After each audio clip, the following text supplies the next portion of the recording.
Делтата на Дунав е единствената в света, обявена изцяло за биосферен резерват. Станало е още през 1990 година и почти от тогава се работи сериозно за защитата и възстановяването на природата. Територията на резервата е близо 4000 квадратни километра. В миналото част от тях са системно унищожавани в името на икономическия просперитет, чрез засушаване или създаване на рибарници. Сега нещата са под строг контрол и всички дейности в делтата са съобразени с опазването на природното богатство. Територията е разделена на строго защитени местности. Там само администрацията на биосферния резерват може да прави мониторинг и изследвания.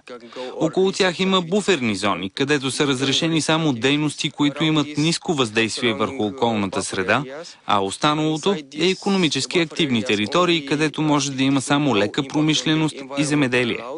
В района са въведени строги ограничения за строителство и въпреки, че хората тук искат да развият туризма, има ограничения и за хотелите и пансионите.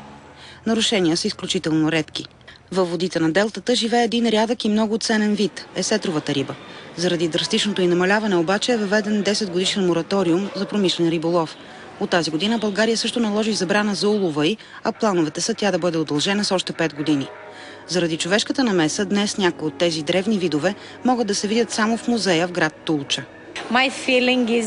Моето усещане е, че ние от дунавските държави правим по нещичко, но всички хора, които взимат решенията, трябва да работят не само на ниво декларации. Трябва да се работи така, че да не говорим в минало време за рибите, птиците и растенията.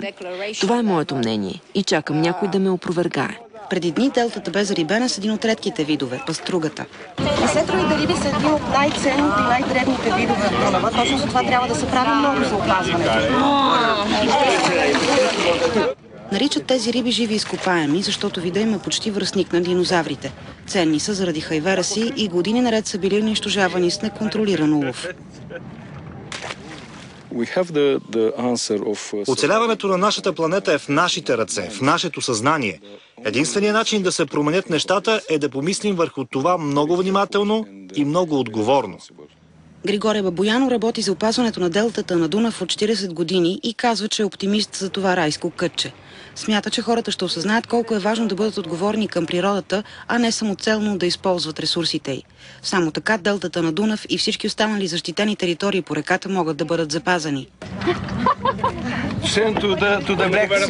За Румъния това място е единственото, включено в мрежата от дунавски паркове, а България има 3 – резервата Сребърна, природен парк Персина и защитената местност Калимок Брашлен. За тази сутрин Марина Евгениева, BTV.